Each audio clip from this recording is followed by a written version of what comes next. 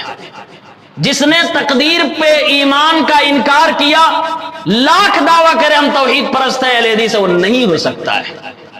یہ عبداللہ بن عباس کا قول ہے۔ القدر و نظام التوحید، تقدیر توحید کا سسٹم ہے۔ فمن وحد اللہ سبحانہ، جو لوگ اللہ رب العالمین کے معاملے میں توحید پرست ہے، وکذب بالقدر، لیکن تقدیر کا انکار کرتے ہیں، فکان تکذیبہ بالقدر نقضا للتوحید، تو اس آدمی کے لیے یہ بری خبر ہے کہ اگر وہ تقدیر کا انکار کر رہا ہے تو توحید پرست ہو ہی نہیں سکتا، وہ اہل حدیث ہو ہی نہیں سکتا۔ کتنا ضروری ہے تقدیر پر ایمان لانا۔ زندگی کے غمی خوشی، گمراہی، ہدایت سب اسی سے جڑی ہوئی ہے، بلکہ میں کہوں کہ زندگی کا چین و سکون اسی سے جڑا ہوا ہے۔ آج اس روئے زمین پر سروے کیجئے، پوری دنیا انسانیت میں سب سے بڑی بیماری کون سی ہے؟ آپ نتیجے پہ نہیں پہنچ پائیں گے جنہیں، کیونکہ بیماریاں بھی امیری غریبی دیکھنے لگی۔ کچھ بیماریاں غریبوں کو ہو رہی ہیں، کچھ بیماریاں امیروں کو ہو رہی ہیں، کچھ ایسی بیماریاں جو غریبوں کے لیے بیماری نہیں، امیروں کے لیے بیماری ہے۔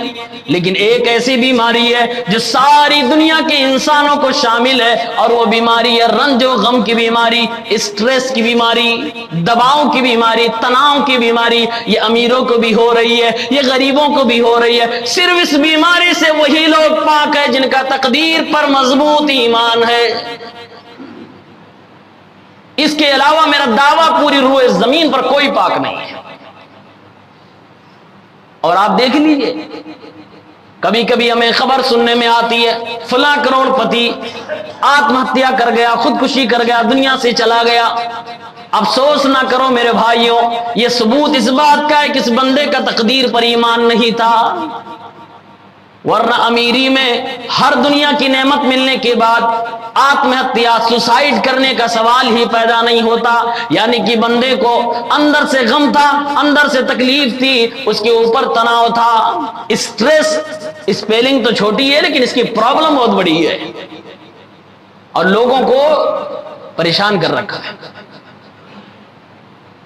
ایک نوجوان سے میری ملاقات ہوئی، وہ اندر ہی اندر بہت پریشان تھا۔ اس کی باتیں سننے کے بعد لگا، وہ مجھ سے یہ پوچھ رہا تھا کہ لوگ خودکشی کیوں اتنا کرتے ہیں۔ اس کی باتوں سے لگ رہا تھا کہ یہ خود اس کی قریب جانا چاہ رہا ہے، اور خوب پریشان تھا اپنی زندگی کو لے کر، بڑی پریشانیوں سے گھرا ہوا تھا۔ اسے بہت دیر تک سمجھانے کے بعد بتانا پڑا کہ بھائی یہ زندگی ہے، تقدیر پر ایمان اگر تمہارا ہے تو اس چیز کی نوبت نہیں آئے گی جس طرح تم قدم بڑھانا چاہتے ہو۔ آج لوگ حقیقت میں اندر سے ٹوٹے ہوئے ہیں، اور میں نے اس نوجوان سے کہا دنیا میں تم اپنے آس پاس میں، اپنے پاس پڑوس میں، اپنے دوست احباب میں، اپنے رشتہ داروں میں جس کو سب سے زیادہ خوش سمجھ رہے ہو اور جس کی زندگی کو دیکھ کر تم للچا رہے ہو، تمنا کر رہے ہو کاش کی اس کی طرح زندگی مل جائے، جاؤ اس کے پاس کچھ دن رہو، کچھ وقت گزارو۔ جس دن اس نے منہ کھولا تمہیں معلوم ہوگا یہ بھی خود مصیبت میں، پریشانی میں، غم میں ہے۔ دنیا میں ہر شخص غموں سے گھرا ہوا ہے، کوئی بھی دنیا میں ایسا نہیں جو بے غم ہو۔ بیگم والے سب ہیں لیکن بیگم کوئی نہیں ہے۔ ہاں، ایک بیگم ہے، ایک بیگم ہے، اور بیگم بننے نہیں دیتی ہے، وہ غم دیتی رہتی ہے۔ تقدیر کا مسئلہ بڑا حساس ہے۔ اس باب میں گمراہی صحابہ کرام کے دور سے ہی شروع ہو گئی تھی۔ آئیے ایک حدیث آپ کو سناتا ہوں، صحیح مسلم میں کتاب الایمان کی حدیث نمبر 8 ہے۔ ایک تابعی ہے یحییٰ ابن یعمر، اور ایک دوسرے تابعی ہیں جن کا نام ہے حمید بن عبد الرحمن الحمیری. یہ دونوں بصرہ کے اندر رہتے تھے. بصرہ مکہ سے 1520 کلومیٹر تقریباً ہے, 1550 کلومیٹر تقریباً ہے. بصرہ کے اندر ایک شخص پیدا ہوتا ہے جس کا نام ہے معبد الجہنی. یحییٰ ابن یعمر کہتے ہیں, صحیح مسلم کی روایت ہے, کان اول من قال بالقدر فی البصرہ معبد الجہنی. بصرہ کی سرزمین پر سب سے پہلے تقدیر کے بارے میں بکواس جس نے کی, جس نے انکار کیا, وہ معبد الجہنی ہے. حضرت یحییٰ بیان کرتے ہیں کہ جب ہم نے اپنے شہر کے اندر تقدیر کے باب میں گمراہی کو پھیلتے ہوئے دیکھا, ملاقات کی حمید سے, اور پھر ہم دونوں نے فیصلہ کیا چلو کسی عالم سے اس کے بارے میں پوچھتے ہیں. دونوں بندے بصرہ سے نکلتے ہیں اور مکہ کی طرف سفر کرتے ہیں. کہتے ہیں حج کے ارادے سے یا عمرے کے ارادے سے لوگ مکہ گئے. مکہ میں پہنچ گئے. 1550 کلومیٹر کی دوری طے کرنے کے بعد دونوں تابعی مکہ کے اندر پہنچتے ہیں, اور مکے کے اندر جانے کے بعد ان دونوں کی نگاہیں صحابی کو تلاش کر رہی ہیں. فرماتے ہیں حضرت یحییٰ, ہم آپس میں بات کر رہے ہیں, لو لقینا احدا من اصحاب رسول اللہ صلی اللہ علیہ وسلم فسألناہ عما یقول ہؤلاء فی القدر, کاش کی ہم اللہ کے نبی کے صحابہ کرام میں سے کسی صحابی سے ملاقات کر لیتے تو جو آج ہمارے شہر کے اندر گمراہی پھیلی ہوئی ہے ان گمراہوں کے بارے میں اس صحابی سے پوچھ لیتے. مکہ کی سرزمین میں دونوں چل رہے ہیں اور دونوں کے دلوں میں اپنے شہر کی گمراہی کو لے کر ایک فکر موجود ہے, کیسے اپنے شہر کی گمراہی کو دور کرنی ہے. کہتے ہیں اتنے میں میری نظر عبداللہ ابن عمر رضی اللہ تعالی عنہما پہ پڑی. حضرت عمر ابن خطاب کے صاحبزادے حضرت عبداللہ پہ پڑی. ایک جلیل القدر صحابی, ایک علم والا, اللہ کے نبی صلی اللہ علیہ وسلم کے پیارے صحابی حضرت عبداللہ ابن عمر کو جیسے ہی دونوں تابعی دیکھتے ہیں دوڑ پڑتے ہیں. صحیح مسلم کے الفاظ ہیں کہ دونوں تابعی کہتے ہیں ہم دونوں دائیں بائیں ہو گئے, ایک دائیں طرف لٹک گیا ایک بائیں طرف لٹک گیا, اور ساتھ ساتھ میں ہم چلنے لگے اور ان کے لیے ہم گویا کہ سایہ بن گئے. ہم لوگ پوچھنا شروع کر دیتے ہیں. حضرت یحییٰ کہتے ہیں میں خود بولنا شروع کرتا ہوں, اور میں نے عرض کیا اے عبداللہ ابن عمر, ہمارے شہر کے اندر ایک شخص ہے معبد الجہنی کے نام سے, اور اس نے تقدیر کے بارے میں بکواس کرنا شروع کر دیا ہے. وہ تو کہتا ان الامر انف واللہ قدر واللہ قدر وان الامر انف, تقدیر وقدیر کوئی چیز نہیں ہوتی ہے. جو بھی معاملات دنیا میں ہو رہے ہیں, جو کچھ بھی دنیا میں ہو رہا وہ خود بخود ہو رہا ہے. اللہ رب العالمین کو کسی چیز کا پہلے سے علم نہیں ہوتا, جب بندے کر دیتے ہیں تب اللہ کو علم ہوتا ہے. تقدیر کے معاملے میں ایسی ایسی بات ہمارے شہر میں کہی جا رہی ہے.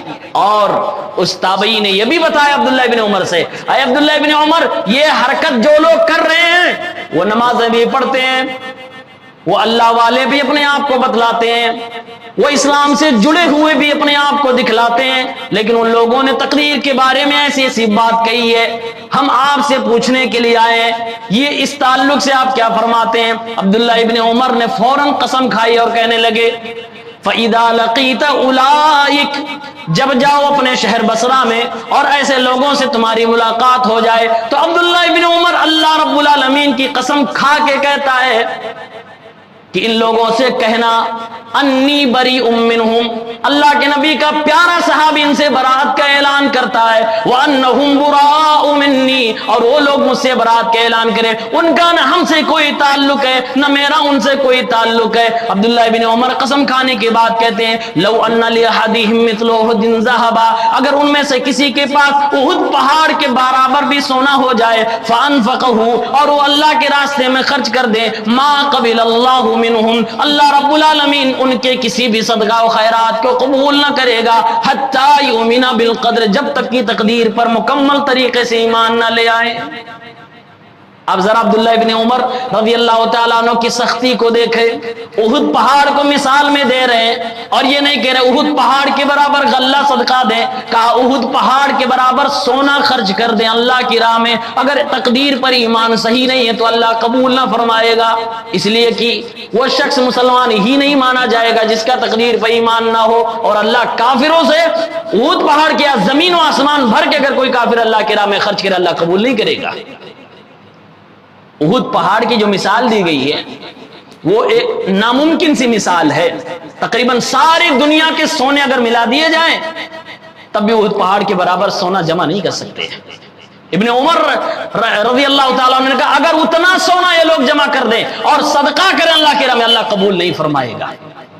اور پھر عبداللہ ابن عمر رضی اللہ عنہ نے اللہ کے نبی کی حدیث سنائی آگے، کہا او یحییٰ ابن عمر میں اتنی تاکید سے تقدیر کے باب میں اس لیے بول رہا ہوں کہ میں نے خود اپنے باپ حضرت عمر سے سنا ہے، وہ حدیث جبرائیل بیان کر رہے تھے کہ اللہ کے نبی صلی اللہ علیہ وسلم کے پاس ایک بار ایک اجنبی شخص آیا جس کے اوپر سفر کے نشانات نہیں تھے، اور اس نے اللہ کے نبی سے ایمان کے بارے میں پوچھا، تو اللہ کے نبی سے ایمان کے بارے میں جب پوچھا گیا تو وہ اس میں یہ بھی ذکر کیا گیا ایمان کا اہم حصہ ہے وَأَن تُؤْمِنَ بِالْقَدَرِ خَيْرِهِ وَشَرِّهِ، کہ ایمان اس وقت تک مکمل نہیں ہوتا جب تک انسان تقدیر کی اچھائی اور برائی پر ایمان نہ لے آئے۔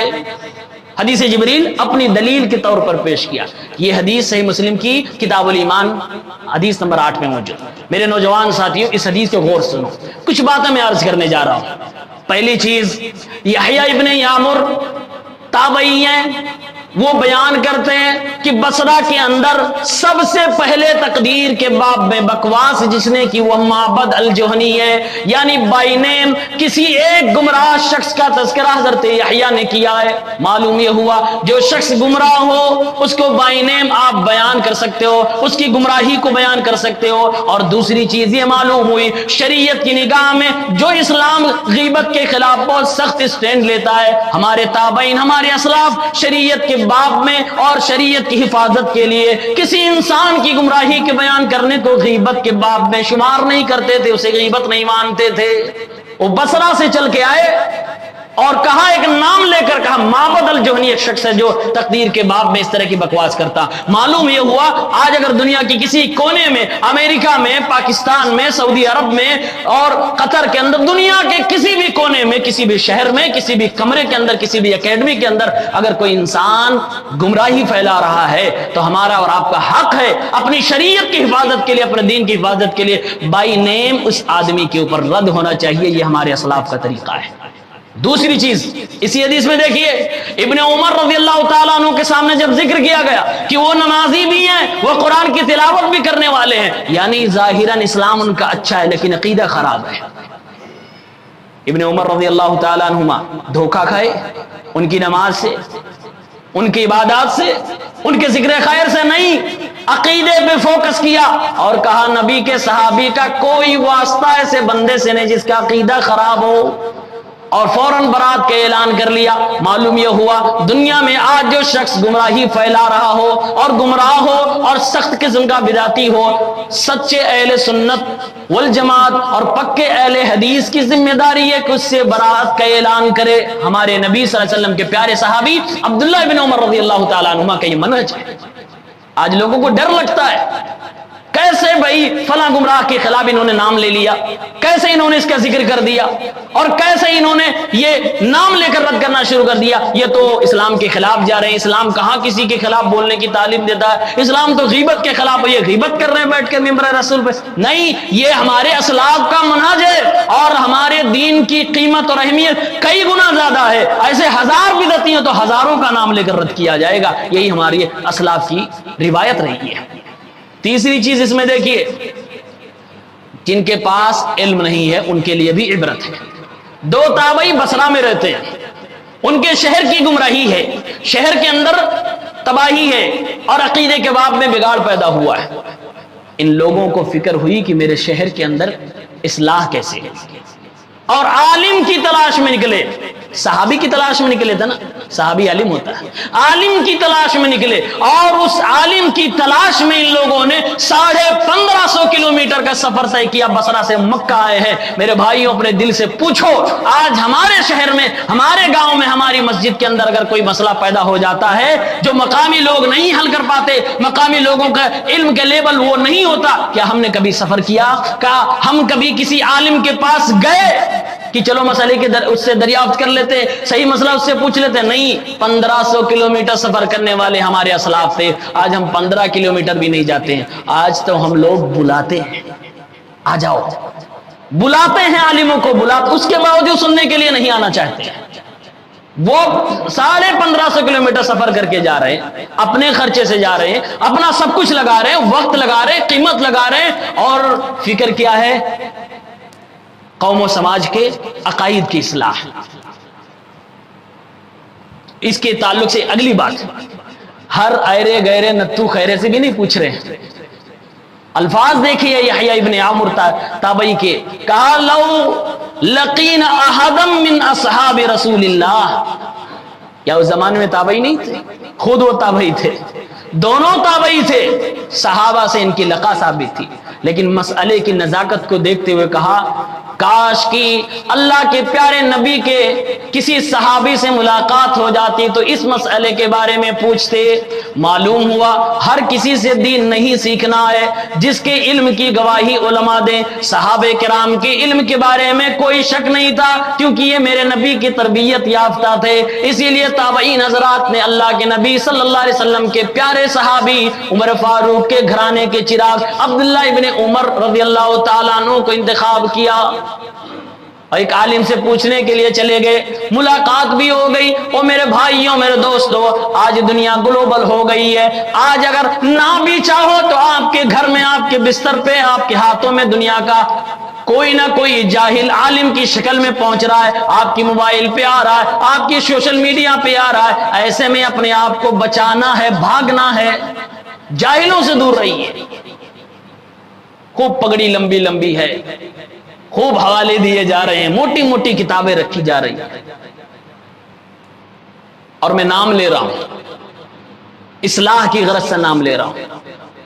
انجینئر مرزا کو آپ سب جانتے ہیں، لوگ کہتے ہیں اس میں برائی کیا ہے؟ ہم کہتے ہیں 99 خوبیاں ہیں۔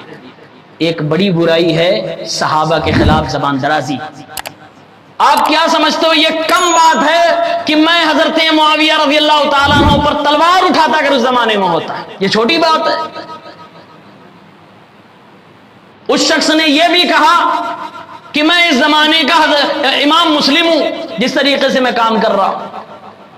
کیا کیا واہیات بکتا رہتا ہے، اس کی 99 خوبیاں ایک طرف، لیکن ایک بھی صحابی کے خلاف جس نے زبان درازی کی ہے۔ اور یہ حقیقت نہیں ہے، حقیقت یہ ہے کہ پوری صحابہ کی جماعت پر وہ بندہ اپنی جہالت اڈیل رہا ہے اور عوام میں پھیلا رہا ہے۔ اس لیے میرے بھائیوں، اس کی اور بقیہ چیزوں پہ نہ جائیے کہ وہ تو بریلیوں پہ بھی رد کرتا ہے، وہ تو دیوبندیوں پہ بھی رد کرتا ہے، وہ تو فلاں پہ بھی رد کرتا ہے، لہذا ایک چیز غلط ہے تو کیا ہوا، اس سے جو اچھی چیز ہے اس سے نہیں، وہ گمراہ ہے۔ پاکستان کے تقریباً 40 علماء نے اس پر فتویٰ لگایا ہے کہ اس کو سننا جائز نہیں ہے، اور تمام کے تمام اہل حدیث جماعت کے لوگ ہیں، اور آپ کہتے ہیں ہم اہل حدیث ہیں، اس کے باوجود اس کے دیوانے بنے پڑے۔ اگر صحابہ سے محبت ہے تو اس بندے کو سننا جائز نہیں ہے، اور اگر آپ کے دل میں صحابہ سے محبت نہیں ہے تو جاؤ تم آزاد ہو۔ اور ایک بات یہ بھی سن لو، اہل سنت والجماعت، اہل حدیثوں کا دعویٰ یہ ہے نحب اصحاب رسول اللہ ولا نفرط فی حب احد منہم، ہم اللہ کے نبی کے صحابہ سے محبت کرتے ہیں، کسی صحابی کی شان میں غلو نہیں کرتے، لیکن کسی بھی صحابی کی شان میں اگر کوئی گستاخی کر رہا تو اس کو ہم برداشت بھی نہیں کرتے، اس کو معاف بھی نہیں کرتے، بلکہ ہمارا عقیدہ یہ ہے وَنُبْغِضُ مَن يُبْغِضُهُمْ، اللہ کے پیارے نبی کے صحابہ کرام رضوان اللہ تعالی علیہم اجمعین سے اگر کوئی نفرت کرتا ہے، ہمارا ایمانی حق ہے کہ مجھ سے نفرت کرے۔ وَبِغَيْرِ الْخَيْرِ يَذْكُرُهُمْ، بلکہ اگر کوئی اللہ کے نبی کے صحابہ کو ان کی برائیوں کو، ان کی غلطیوں کو منظر عام پر ہائی لائٹ کرتا ہے۔ ہمارا منہج ہے کہ ہم اس آدمی سے بھی نفرت کریں گے، وَلَا نَذْكُرُهُمْ إِلَّا بِخَيْرٍ۔ ہمارا منہج، ہم اہل حدیث ہیں، ہم یہ کہتے ہیں کہ صحابہ کرام کا جب بھی ذکر کریں گے، ان کی خوبیاں بیان کریں گے، ان سے جو غلطیاں ہوئی ہیں، ان سے جو کوتاہیاں ہوئی ہیں، وہ اللہ کے حوالے، ہماری اپنی زبان اس پر خاموش رہے گی، یہی ہمارا منہج ہے۔ اور ہم کہتے ہیں وَحُبُّهُمْ دِينٌ وَإِيمَانٌ وَإِحْسَانٌ، صحابہ سے محبت کرنا ہمارے دین کا حصہ ہے، ہمارے ایمان کا حصہ ہے، ہمارے اسلام کی بہتری کا حصہ ہے۔ وَبُغْضُهُمْ کفر و نفاق و طغیان، اور صحابہ سے دشمنی کرنا، صحابہ سے نفرت پالنا، ان کے خلاف دل کے اندر غلط عقیدے کو رکھنا، یہ کفر ہے، یہ منافقت ہے، یہ سرکشی ہے، یہ بے ایمانی ہے، یہ مسلمانوں کا شیوا نہیں ہے۔ بس بات کلیئر ہو گئی۔ اب دیوانگی، عاشقی، یہ آپ کی اپنی ہے اور آپ اپنے آپ سے سوال کر سکتے۔ یہ ضمنی بات ہے، حدیث کے ضمن میں تو ہم نے ذکر کر دی۔ تقدیر کے حوالے سے اگر ہمیں سمجھنا ہے، ابن قیم رحمہ اللہ کی کتاب ہے شفاء العلیل، یہ تقریباً 700 800 اور بعض ایڈیشن میں 1000 پیج کی کتاب ہے، تقدیر کے مسئلے کو سمجھانے کے لیے۔ پھر بھی علماء کرام نے لکھا ہے مکمل حق نہیں ادا ہوا۔ علماء کرام نے تقدیر کے مسئلے کو سمجھانے کے لیے اس کے 4 لیول بتائے، 4 مراتب بتائے، کہا یہی عوام کو سمجھایا جائے، اسی بات کو سمجھ لیا جائے تو سمجھو کہ تقدیر پہ ایمان لے آئے۔ تو آئیے وہ 4 مراتب آپ کے سامنے میں ذکر کرتا ہوں۔ نمبر 1، پہلا لیول تقدیر کا جس پہ ہمیں ایمان رکھنا ہے، پہلا لیول یہ ہے کہ ہمارا ایمان ہونا چاہیے کہ شروع سے لے کر، ازل سے لے کر ہمیشہ تک کے لیے تفصیلی علم اللہ رب العالمین کو حاصل ہے۔ ہر چیز کے بارے میں، ذرے ذرے کے بارے میں، ہر چیز کے بارے میں رب العالمین کو ازل سے لے کر تفصیلاً معلوم ہے۔ کسی بھی چیز کے بارے میں ہم یہ نہیں کہہ سکتے کہ اللہ رب العالمین کو اس بارے میں نہیں معلوم تھا۔ اگر ہم نے کسی بھی چیز کے بارے میں یہ کہہ دیا کہ اللہ کو نعوذ باللہ اس چیز کا علم نہیں تھا، گویا کہ ہم نے تقدیر کا انکار کر دیا۔ معبد الجہنی جس کا میں نے تذکرہ کیا، وہ اسی چیز کا انکار کر رہا تھا۔ وہ کہہ رہا تھا کہ جب ہم کوئی کام کر لیتے ہیں تب اللہ کو پتا چلتا ہے کہ فلاں نے یہ کام کیا ہے، اس سے پہلے اللہ کو نہیں علم تھا۔ ان الامر انف کا یہی مطلب ہوتا ہے، علماء نے لکھا ہے۔ اور یہ تقدیر کا منکر ہے، تابعین نے اس کو تقدیر کا منکر مانا ہے۔ عبداللہ ابن عمر رضی اللہ عنہما نے اس سے برات کا اعلان کیا۔ لہذا کسی بھی چیز کے بارے میں ہمارا ایمان کبھی ہرگز ایسا نہ ہو کہ نعوذ باللہ اللہ کو اس کے بارے میں پتہ نہیں تھا، اللہ کو سب کچھ معلوم ہے۔ قرآن کریم میں اللہ رب العالمین ارشاد فرماتا ہے الم تعلم ان اللہ یعلم ما فی السماء والارض، کیا تمہیں معلوم نہیں کہ اللہ رب العالمین آسمانوں کی ساری چیز، زمینوں کی ساری چیز سب کچھ جانتا ہے۔ ان ذالک فی کتاب، اور یہ سارا کا سارا علم لوح محفوظ میں لکھا جا چکا ہے۔ ان ذالک علی اللہ یسیر، اور یہ لکھنا اللہ رب العالمین کے لیے بہت آسان ہے۔ اللہ کے علم کے بارے میں قرآن کریم گواہی دیتا ہے۔ اللہ نے فرمایا وَعِندَهُ مَفَاتِحُ الْغَيْبِ لَا يَعْلَمُهَا إِلَّا هُوَ، اللہ رب العالمین کے پاس غیب کی کنجیاں ہیں، سوائے اللہ کے وہ غیب کوئی نہیں جانتا۔ اللہ رب العالمین فرما رہا ہے وَيَعْلَمُ مَا فِي الْبَرِّ وَالْبَحْرِ، جو خشکی میں وہ بھی اللہ جانتا ہے، جو سمندر کی تہوں میں وہ بھی اللہ رب العالمین جانتا ہے۔ وَمَا تَسْقُطُ مِنْ وَرَقَةٍ إِلَّا يَعْلَمُهَا، کسی بھی درخت سے کوئی بھی پتا گرتا ہے، سوکھا ہے کہ ہرا ہے، کس موسم کا، وہ سب کچھ اللہ رب العالمین جانتا ہے۔ اور اللہ فرما رہا ہے وَلَا حَبَّةٍ فِي ظُلُمَاتِ الْأَرْضِ وَلَا رَطْبٍ وَلَا یابس الا فی کتاب مبین، زمین کی تہوں میں کسان نے کون سی بیج ڈالی ہے، کس چیز کو اگانا چاہتا ہے، وہ رب العالمین زمین کی اندھیروں کی چیزوں کو بھی جاننے والا ہے۔ وہ اللہ تعالیٰ ہر سوکھی چیز کو بھی، ہر گیلی چیز کو بھی، ہر چیز کو اللہ جاننے والا ہے، اور صرف جانتا ہی نہیں ہے، فی کتاب مبین، سب کو اللہ نے لوح محفوظ میں لکھ رکھا ہے۔ میرے بھائیوں، رحیم آباد والوں، یا آپ کا علاقہ تو باغات کا علاقہ ہے، آپ ذرا سوچو ایک باغ میں کتنے پتے ہوں گے؟ ایک درخت کے پتے کبھی ہم نہ گن نہ سکے، زندگی 40-50 سال ہم نے لگا دی باغات میں آم کی کھیتی کرنے میں، لیکن کبھی بھی ایک درخت کے پتے نہیں گنے ہوں گے، نہ گن سکتے ہیں، بلکہ ایک ٹہنی کی، ایک ڈالی کی بھی ہم نے کبھی پتے نہ گن سکے ہوں گے۔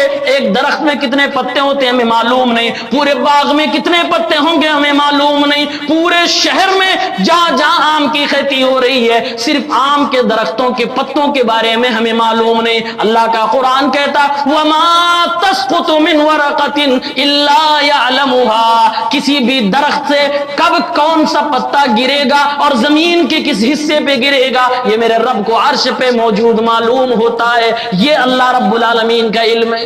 برسات کا موسم آپ دیکھیے بارش کیسے ہوتی ہے، پہلے اللہ رب العالمین سمندر سے دھوپ کرتا ہے، سمندر سے بھاپ اڑتی ہے، آسمانوں میں بادلوں میں جاتی ہے، وہ بھاپ بن کے ایک جگہ اکٹھی ہو جاتی ہے۔ اب وہ بھاپ جو بادل ہے، جو بارش کرنے والا ہے، وہ کس طرف جائے گی وہ اللہ کو علم ہے، وہ کہاں کس زمین پہ لے جا کر اس کو برسانا اللہ رب العالمین کو علم ہے۔ وہ اللہ تعالیٰ سمندروں سے پانی کو بھاپ کی شکل میں اوپر اٹھاتا ہے اور اس کے بعد اللہ تعالیٰ پیاسی زمین کی طرف لے جاتا ہے، جہاں چاہتا ہے اللہ بارش کرتا ہے۔ دنیا کی کسی انسان کو معلوم نہیں کہ یہ بھاپ اٹھا تو کس جگہ جا کر بارش کرے گی، یہ دنیا کی ٹیکنالوجی کو بھی معلوم نہیں، سب اندازے کے مطابق کہتے ہیں، لیکن اللہ تعالیٰ پرفیکٹ جانتا ہے کہ کس زمین پہ اس بارش کی ضرورت ہے۔ اور آج دنیا میں تو یہ بھی دیکھنے کو مل رہا ہے 2 میٹر کی دوری پہ بارش ہو رہی ہے اور اسی 2 میٹر کی دوری پہ بارش نہیں ہو رہی ہے، یہ بھی اللہ جانتا ہے۔ کس زمین پہ اس بوند کو گرانا ہے، کون سی بوند زمین کے کس ڈھیلے پر گرے گی یہ بھی اللہ جانتا ہے، اور اس ڈھیلے سے،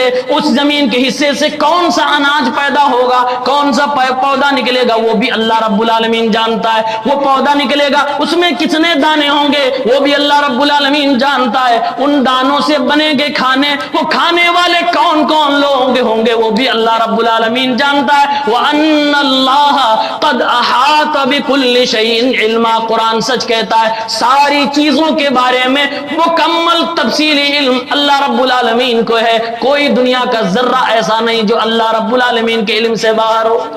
یہ تقدیر کا پہلا لیبل ہے، جو اس کا انکار کرے گا وہ تقدیر کا منکر ہو جائے گا۔ کیوں؟ اس لیے ہماری اور آپ کی تقدیر کو لکھا اللہ نے، کب لکھا ہے؟ ہماری پیدائش سے، زمین و آسمان کی پیدائش سے 50,000 سال پہلے لکھا۔ جس کے پاس علم ہی نہیں ہوگا وہ کیا لکھے گا؟ اور جس نے اللہ کے علم کا انکار کر دیا وہ کہ تقدیر کا چیپٹر شروع کرنے سے ہی پہلے کلوز کر چکا ہے۔ اس لیے علماء نے پہلا اسٹیج لکھا، پہلا مرتبہ، پہلا لیبل کہ اللہ کے علم کے بارے میں مکمل آپ کو ایمان ہونا چاہیے۔ دوسرا لیبل، دوسرا مرتبہ، ایک مسلمان کا ایمان یہ ہونا چاہیے کہ اللہ رب العالمین نے ہر انسان کی تقدیر قیامت تک کیا ہونے والا ہے آسمان و زمین کی تخلیق سے 50,000 سال پہلے لکھ دیا ہے۔ یہ ہمارا ایمان ہونا چاہیے۔ اللہ نے قلم کو پیدا فرمایا، پھر اللہ نے قلم سے کہا کہ لکھ، کہا کیا لکھوں؟ کہا قیامت تک جو ہونے والی چیزیں سب کچھ لکھ دے۔ قلم نے لکھ دیا، پھر اللہ تعالیٰ نے لوح محفوظ کو بند کر دیا اور کہا رجسٹر، قلم سوکھ گیا، رجسٹر بند کر دیا گیا، قیامت تک جو کچھ بھی ہوگا اس میں لکھا ہے۔ اور یقین مانیے آپ کا یہاں بیٹھنا، میرا یہاں آنا، آپ کے یہاں ناشتہ کرنا، یہ پانی کا گلاس پینا کہ نہیں پینا وہ بھی اللہ کے لوح محفوظ میں لکھا ہے۔ سب کچھ اللہ کے لوح محفوظ میں، کچھ بھی باہر اس سے نہیں۔ سوال اعتراض لوگ اس جگہ پہ کرتے ہیں، کہتے ہیں بھائی جب ساری چیز تقدیر میں لکھی جا چکی ہے تو اگر ہم نے چوری کر لی تو ہماری کیا غلطی ہے؟ تو پہلے سے اللہ نے لکھ رکھا ہے۔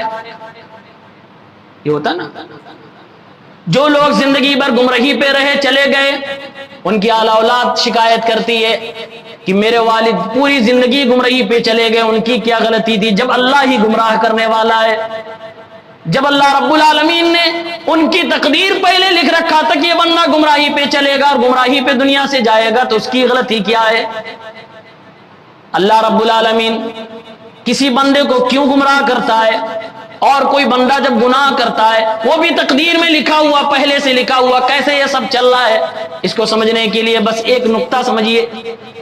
قرآن میں اللہ تعالیٰ نے فرمایا ہے قل ان اللہ یضل من یشاء، اے میرے پیغمبر کہہ دیجئے اللہ جسے چاہتا ہے گمراہ کرتا ہے، وَيَهْدِي إِلَيْهِ مَنْ أَنَابَ، اور اللہ تعالیٰ اسے ہدایت دیتا جو اس کی طرف آتا ہے، اس کی طرف جھکتا ہے، یعنی اللہ تعالیٰ نے اشارہ دے دیا۔ سچ بات ہے کہ میں ہدایت بھی دیتا ہوں، میں گمراہ بھی کرتا ہوں، لیکن ایسا نہیں ہے کہ میں ایک ہی طریقے سے سب کو گمراہ کر دیتا ہوں۔ اللہ فرما رہا ہے میں نے انسانوں کو آزادی بھی دے رکھی ہے، میں نے انسانوں کو مشیت بھی دے رکھی ہے، اختیار بھی دے رکھا ہے، تھوڑا ہلنے ڈلنے کا میں نے ان کو اختیار بھی دے رکھا ہے۔ اللہ فرماتا ہے وَيَهْدِي إِلَيْهِ مَنْ أَنَابَ، جو میری طرف جھکتا ہے، جو میری طرف آنے کی کوشش کرتا ہے، میں اسے ہدایت دے دیتا ہوں۔ اب اگر کوئی انسان ہدایت نہیں پا رہا ہے تو رب کعبہ کی قسم ہے وہ آدمی اپنی زندگی میں غور کرے، وہ ہدایت کی طرف قدم نہیں بڑھا رہا، اس لیے اس کو ہدایت نہیں مل رہی ہے، یعنی کہ انسان کو ہدایت کی طرف جانا ہوگا۔ میرا رب تو فرماتا ہے والذین جاہدوا فینا لنہدینہم سبلنا، جو میرے راستے میں کوشش کرتے رہتے ہیں، برابر کوشش کرتے رہتے ہیں، ایک نہ ایک دن ہم انہیں اپنے راستے دکھا دیتے ہیں، اپنا پتہ اسے ضرور دے دیتے ہیں، ہدایت کی کنجی اسے مل جاتی ہے۔ یعنی اگر کوئی انسان یہ شکایت کرے کہ اللہ تعالیٰ مجھے ہدایت کیوں نہیں دے رہا، میں چوری زمانے سے کر رہا ہوں آج بھی چور ہوں، میں پہلے سے بدکار ہوں آج بھی بدکار ہوں، میں پہلے سے شرک پہ ہوں، میں پہلے سے بدعت پہ ہوں آج بھی اسی پہ قائم ہوں، اگر اللہ ہدایت دینے والا ہے تو اللہ نے میری تقدیر میں ہدایت کو کیوں نہیں لکھا؟ اس کا جواب یہ ہے کہ آپ نے کوشش نہیں کی یا آپ کوشش نہیں کر رہے ہیں، اسی لیے اللہ تعالیٰ آپ کو ہدایت نہیں دیتا، کیونکہ اللہ فرما رہا ہے میں ہدایت اسے دیتا ہوں جو کوشش کرتا ہے، جو میری طرف آتا ہے۔ اب سوال یہ ہے، یہ بھی تقدیر میں ہی لکھا ہوا ہے کہ کون کوشش کرے گا کون نہیں کرے گا، یہ بھی اللہ نے لکھ رکھا ہے۔ تو اگلا سوال یہ ہوا اللہ رب العالمین نے کسی بندے کے بارے میں کیسے لکھا کہ یہ بندہ ہدایت کے لیے کوشش کرے گا پھر میں اسے ہدایت دے دوں گا، یہ کوشش نہیں کرے گا پھر میں اسے ہدایت نہیں دوں گا؟ یہاں پر کون بندہ ہدایت کا مستحق ہے اور کون بندہ ہدایت کا مستحق نہیں ہے سوائے اللہ کے کوئی نہیں جانتا۔ یہاں پر انسانیت کا علم ختم ہو جاتا ہے، یہاں پر انسان کا علم ختم ہو جاتا ہے کہ کس کی مقدر میں ہدایت ہے اور وہ ہدایت کے قابل ہے بھی کہ نہیں ہے، یہ اللہ رب العالمین کے علاوہ کوئی نہیں جانتا ہے۔ اور اس کے پیچھے حکمتیں ہو سکتی ہیں۔ ایک حکمت یہ تاکہ میرا بندہ پوری زندگی مجھ سے ہدایت کے لیے دعا مانگتا رہے۔ کون بندہ ہدایت کے قابل ہے یہ سوائے اللہ کے کوئی نہیں جانتا۔ اس علم کو اللہ نے دنیا والوں کو دیا ہی نہیں تاکہ ہر بندہ ہمیشہ اللہ سے ہدایت کی دعا مانگتا رہے۔ ہم اور آپ نمازیں پڑھتے ہیں، نماز ہر مسلمان پر فرض قرار دی گئی۔ قربان جاؤ میرے پیغمبر جناب محمد عربی صلی اللہ علیہ وسلم نے، جنہوں نے ہر نماز کی ہر رکعت میں سورہ فاتحہ کو فرض قرار دیا۔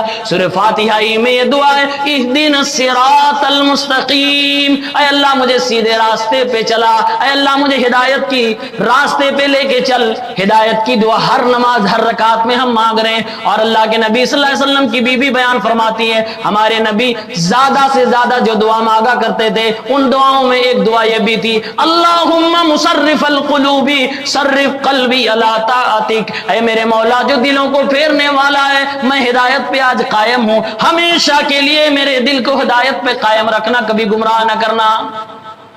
یہ اللہ سے دعا کرے، جس کو ہدایت نہیں ملی ہے وہ کوشش کرے اور دعا کرے کہ اللہ کی تقدیر میں وہ ہدایت کے قابل بن جائے تاکہ اللہ اس کے لیے مقدر میں یہ کر دے تاکہ وہ بندہ ہدایت کی کوشش کرے اور ہدایت تک پہنچ جائے، اور جس کو ہدایت مل چکی وہ دعا کرے کہ اللہ اس کو ہدایت پہ قائم و دائم رکھے۔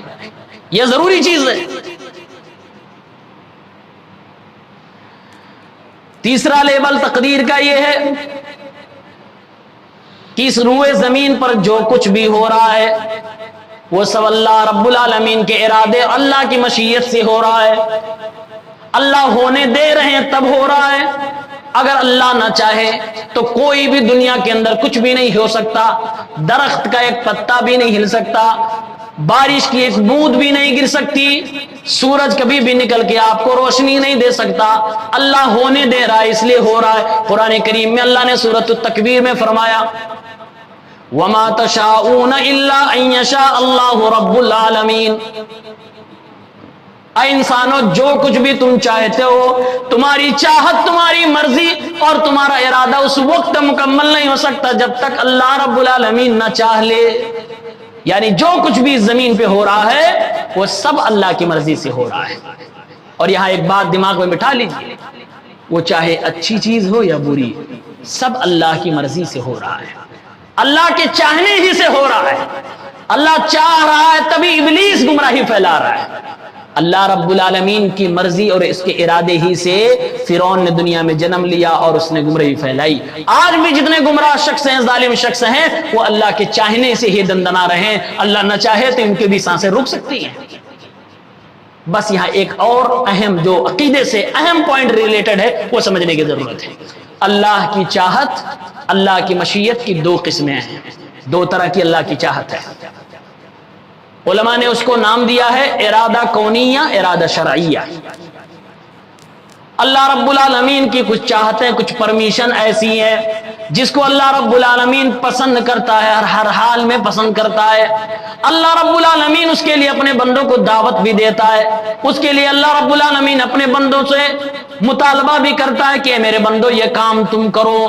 تو اللہ رب العالمین جس چیز کا مطالبہ کرے، جس چیز کی دعوت دے، گویا کہ اللہ رب العالمین کی یہ وہ چاہت ہے جس کو اللہ محبت بھی کر رہا ہے، اللہ پسند بھی فرما رہا ہے۔ تو چاہت کی ایک قسم یہ ہے کہ جو اللہ پسند کرتا ہے، یعنی صرف اللہ یہ نہیں چاہتا کہ ہو جائے، اللہ تعالیٰ اس کو پسند بھی کرتا ہے، اس پر اس لیے ثواب بھی عطا فرماتا ہے۔ لیکن اللہ رب العالمین کا دوسرا ارادہ وہ ہے کہ جو دنیا میں ہو تو رہا ہے لیکن اللہ رب العالمین ضروری نہیں کہ اس کو پسند کرے۔ جیسے ابلیس دنیا میں گمراہی پھیلا رہا ہے، یہ ہو تو اللہ کے ارادے سے رہا ہے لیکن اللہ تعالیٰ اس کو پسند نہیں فرماتا ہے۔ دنیا میں لوگ کفر کر رہے ہیں، شرک کر رہے ہیں، بدعت کر رہے ہیں، یہ ہو تو اللہ کے ارادے سے ہو رہا ہے لیکن اللہ تعالیٰ اس کو پسند نہیں فرما رہا ہے۔ دنیا میں لوگ چوری کر رہے ہیں، زنا کر رہے ہیں، گناہ کا کام کر رہے ہیں، یہ ہو تو اللہ رب العالمین کے ارادے سے ہو رہا ہے۔ اگر اللہ نہ چاہے تو دنیا میں کوئی بھی انسان کچھ بھی نہ کر پائے گا، کوئی غلط کام بھی نہ کر پائے گا۔ یہ اللہ چاہ رہا ہے تبھی ہو رہا ہے، لیکن اس اللہ کے چاہنے کا مطلب یہ نہیں کہ اللہ نعوذ باللہ پسند کر رہا ہے کہ بندہ زنا کرے، بندہ چوری کرے، بندہ گناہ کرے۔ اللہ تعالیٰ صرف چاہتا ہے تبھی ہوتا ہے لیکن اللہ پسند نہیں فرماتا ہے۔ اب سوال یہ ہے کیسے ہمیں اور آپ کو پتا چلے گا کہ اللہ تعالیٰ کی یہ چاہت پسند والی ہے اور یہ چاہت ناپسند والی ہے؟ سمپل جواب ہے، شریعت میں جو کچھ کرنے کے لیے کہا گیا ہے یہ اس بات کی انڈیکیشن ہے، یہ اس بات کی علامت ہے کہ اللہ کی وہ چاہت ہے جو پسند فرماتا ہے۔ اسی لیے دین بھیجا گیا ہے، اسی لیے دین بھیجا گیا ہے۔ دین کیوں انسان کو دیا گیا؟ انسان کو دین کی ضرورت کیوں ہے؟ اس کا ایک جواب یہ ہے کہ اسی لیے دین بھیجا گیا تاکہ بندوں کو اللہ بتا سکے اے میرے بندو میری یہ چیزیں جو میں چاہتا ہوں جو دنیا میں ہو رہی ہیں میں یہ پسند کر رہا ہوں اور یہ ناپسند کر رہا ہوں۔ جو شریعت میں ہے وہ سمجھو اللہ چاہتا بھی ہے، پسند بھی فرماتا ہے، اور جو شریعت کے خلاف ہے گویا کہ اللہ رب العالمین وہ ہونے تو دے رہا ہے لیکن ضروری نہیں کہ اللہ اس کو پسند کر رہا ہے۔ بات سمجھ میں؟ یہ تقدیر کے مسئلے کو سمجھنا ضروری ہے۔ اور اسی سے چوتھا لیبل تقدیر کا یہ ہے کہ انسان عقیدہ رکھے اور یہ انسان ایمان رکھے کہ اللہ رب العالمین نے ہر چیز کو پیدا فرمایا ہے۔ دنیا میں کوئی ایسی چیز نہیں جس کو اللہ نے نہ پیدا فرمایا ہو۔ کوئی بھی چیز آپ بتائیے ایکس وائی زیڈ، زمین سے لے کر آسمان تک، خلاؤں سے، ہر چیز کون سی ایسی چیز ہے جس کو اللہ نے پیدا نہیں کیا ہے؟ سب کچھ اللہ نے پیدا کیا ہے۔ لوگوں نے اللہ کی بنائی ہوئی آنکھ کو دیکھ کر، سمپل دیکھ کر کیمرہ بنا لیا، لوگوں نے اللہ کی بنائی ہوئی آواز کو دیکھ کر مائک بنا لیا، لوگوں نے پرندوں کو دیکھ کر جہاز بنا لیا۔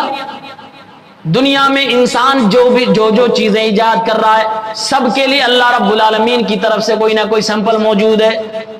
گویا کہ اللہ رب العالمین ہی اصل خالق ہے، اور یہ انسان جو کام کر رہا ہے اس انسان کے ہاتھ کے خالق کون ہے؟ اللہ تعالیٰ ہے۔ اس انسان کے دماغ کا خالق کون ہے؟ اللہ تعالیٰ ہے۔ اس لیے اللہ ہی اصل میں خالق ہے اور دنیا میں کوئی بھی اس صفت کا حامل نہیں ہے۔ ایک سوال آپ سے کر رہا ہوں اور میں چاہتا ہوں کہ اس کا جواب کوئی دے۔ جو ہم کام کرتے ہیں اس کام کا خالق کون ہے؟ جیسے میں مانتا ہوں کہ میرا خالق اللہ ہے، اللہ نے مجھے پیدا کیا، میں بول رہا ہوں، میں تقریر کر رہا ہوں، یہ کام ہے۔ اس کام کا خالق کون ہے؟ یہ میری پیداوار ہے یا اللہ کی پیداوار ہے؟ جواب کیا ہوگا؟ اس کا خالق کون ہے؟ وہ جواب دے گا. اس لیے شروع میں نے بتایا اللہ ہر چیز کا خالق ہے، پھر بھی جواب نہیں سمجھ آیا. دراصل اس جگہ پر بھی بہت سارے لوگ گمراہ ہوئے ہیں. نہیں جواب دی، اچھی بات ہے. اگر نہیں علم ہے تو مکمل علم نہ ہو تو جب تک جواب نہیں دینا چاہیے. انسان کے عمل کا بھی خالق اللہ ہے. قرآن میں اللہ نے فرمایا ہے واللہ خلقکم وما تعملون، اللہ رب العالمین نے تم کو بھی پیدا فرمایا اور تمہارے کرتوتوں کو، تمہارے اعمال کو بھی اللہ نے پیدا فرمایا ہے. امام بخاری نے اسی عقیدے کو ثابت کرنے کے لیے ایک کتاب مکمل لکھی ہے، خلق و افعال العباد، بندوں کے کام کی پیدائش کے بارے میں. کس نے پیدا کیا ہو، اس کا خالق کون ہے؟ اللہ ہے. اس باب میں دو لوگ گمراہ ہو، بلکہ دو کمیونٹی مسلمانوں کی گمراہ ہو گئی. ایک کا نام قدریہ ہے، ایک کا نام جبریہ ہے. قدریہ لوگ جنہوں نے تقدیر کا انکار کر دیا اور کہتے ہیں ہم یہ مانتے ہیں، وہ قدریہ کہتے ہیں ہم یہ مانتے ہیں کہ اللہ رب العالمین نے ہمیں پیدا کیا، لیکن ہم جو کام کر رہے ہیں اس کے پیدا کرنے والے ہم ہیں، یعنی ہم خالق ہیں، اپنے کاموں کے خالق ہم ہیں. یہ کس نے کہا؟ قدریہ کے لوگوں نے. آپ ذرا بتاؤ اس عقیدے کے اوپر غور کیا جائے تو کیا معلوم ہوگا؟ دنیا میں ہر بندہ خالق بن جائے گا، ہر انسان خالق بن جائے گا، اور ایک بار نہیں جتنے کام کرے گا بار بار وہ خالق کی صفت میں جائے گا. پھر بتاؤ شرک کسے کہتے ہیں؟ اللہ کی صفت میں اپنے آپ کو شریک کرنے والا ہی تو مشرک ہوتا ہے. اس لیے ہمارے اسلاف نے کہا نہیں یہ عقیدہ غلط ہے، بلکہ قرآن کہتا ہے اللہ نے تمہیں پیدا فرمایا اور تمہارے اعمال کو، تمہارے افعال کو بھی اللہ رب العالمین ہی نے پیدا فرمایا. ہم اللہ رب العالمین کی کسی بھی صفت میں کسی کو ساجی و شریک نہیں کر سکتے. ہم دنیا کے اندر کئی لوگوں کو خالق نہیں مان سکتے، یہ ہماری توحید کے خلاف ہے. اسی لیے ہمارے نبی صلی اللہ علیہ وسلم نے انہی قدریہ لوگوں کو فرمایا مجوس هذه الامہ، اس امت کے مجوسی اگر کوئی ہے تو قدریہ لوگ ہیں جو تقدیر کا انکار کرتے ہیں اور جو یہ عقیدہ رکھتے ہیں کہ انسان اپنے افعال کا خالق ہے. کیوں جانتے ہیں تشبیہ میرے نبی کی کیا ہے؟ ہمارے نبی بیان فرما رہے ہیں مجوسی کہتے ہیں برائیوں کا پیدا کرنے والا الگ خدا ہے اور اچھائیوں کو پیدا کرنے والا الگ خدا ہے. یہ دماغ کے گھوڑے دوڑائے ہیں. جیسے آج بھی کچھ مسلمانوں کو سمجھ نہیں آتی نا کہ یہ دنیا میں جو زناکاری، بدکاری اور جو شرک بدعت ہو رہی اس کا بھی، یہ بھی اللہ کی مرضی سے ہو رہا ہے. ارے کیسے اللہ کی مرضی سے کیسے ہو جائے گا؟ لہذا یہ اللہ کی مرضی سے نہیں ہو رہی. یہ تقدیر کے باب میں جب انسان کمزور ہوتا ہے اس طرح کی بات. ایسے ہی مجوسیوں نے دماغ لگایا اور انہوں نے کہا بانٹ دیتے، ڈپارٹمنٹ کر دیتے اور کہتے ہیں دو خدا ہو گئے، ایک اچھائی کا خدا ہو گیا، ایک برائی کا خدا ہو گیا. میرے بھائیو تقدیر کے مسئلے کو انسان نے جب نہ سمجھا تو خدا کو ہی دو حصوں میں بانٹ ڈالا اور ایک اچھائی کا خدا بنا ڈالا، ایک برائی کا خدا بنا ڈالا. ہمارے نبی نے فرمایا میری امت کے اندر جو تقدیر کے انکار کرنے والے قدری لوگ ہیں یہ اس امت کے مجوسی ہیں. ان لوگوں نے تو صرف دو ہی خدا بنائے تھے، ان قدریہ لوگوں نے تو دنیا میں نہ جانے کتنے خدا بنا ڈالے، جتنے انسان اتنے خالق بنا ڈالے، اور کہا ہر انسان اپنے اپنے عمل کا پیدا کرنے والا خالق ہے لہذا وہ بھی خالق ہو گیا. یعنی اس سے بھی زیادہ گمراہ یہ لوگ ہو گئے مجوس هذه الامه القدریہ. تو قدریہ کے لوگ بھی گمراہ ہوئے. اور دوسرا فرقہ جو اس باب میں گمراہ ہوا ان کو جبریہ کہتے ہیں. ان لوگوں نے کہنا شروع کر دیا، ان کے مقابل میں آئے. عام طور سے آدمی مخالفت میں کبھی کبھی ہوش کھو بیٹھتا ہے اور گمراہی کی بات کرنے لگتا ہے. مخالفت میں بھی اسلام کہتا ہے انصاف سے کام لوگو تم نہیں گمراہ ہوگے. کبھی کبھی مخالفت میں انسان دیکھ رہا وہ لوگ سنت پہ عمل کر رہے ہیں، میرا مخالف ہے تو میں اس کو الٹا کروں گا. یہ نہیں ہونا چاہیے. ہمیشہ انصاف کا دامن مخالف کے ساتھ بھی رکھنا چاہیے، تب آپ کبھی بھی گمراہ نہیں ہو سکتے ہو. جبریہ لوگوں نے قدریہ کے مقابلے میں کہنا شروع کر دیا کہ اللہ نے ہمیں پیدا فرمایا ہے اور اللہ رب العالمین ہمارے اعمال کو پیدا نہیں کیا بلکہ ہم جو کچھ کرتے ہیں وہ اللہ ہی کر رہا ہوتا ہے. یہ اور آگے بڑھ گئے. کیا کہا ہم جو کچھ کر رہے ہیں وہ اللہ ہی کر رہا ہے، اللہ ہی خالق ہے، اللہ ہی عامل ہے، یعنی عمل کرنے والا ہی اللہ ہے. اپنے آپ کو مجبور محض کہہ لیا اور کہنے لگے ہم اگر نماز پڑھ رہے ہیں تو گویا کہ اللہ ہی چاہ رہا، اللہ رب العالمین کر رہا ہے. ہم اگر زنا کر رہے ہیں تو اللہ کر رہا ہے، ہم چوری کر رہے ہیں تو اللہ کر رہا ہے. اللہ تعالی ہمارا خالق اور ہمارے اعمال کا اللہ ہی عامل ہو گیا. یہ لوگ تو اور بڑی گمراہی میں چلے گئے. گویا کہ انہوں نے دنیا کے اندر جتنے بھی برائیاں ہو رہی ہیں ساری برائیاں کرنے والا اللہ کو ٹھہرا دیا. نعوذ باللہ. یہ لوگ بھی گمراہ ہو گئے. صحیح عقیدہ کیا اس معاملے میں؟ صحیح عقیدہ یہ ہمارے اسلاف نے اہل سنت والجماعت نے بتایا اللہ رب العالمین ساری دنیا کا خالق، سارے انسانوں کا خالق اور سارے انسانوں کے افعال کا بھی خالق۔ اللہ رب العالمین دونوں کا خالق ہے۔ ہم اور آپ کیا ہیں؟ ہم انسان عامل ہیں، خالق اللہ رب العالمین ہے۔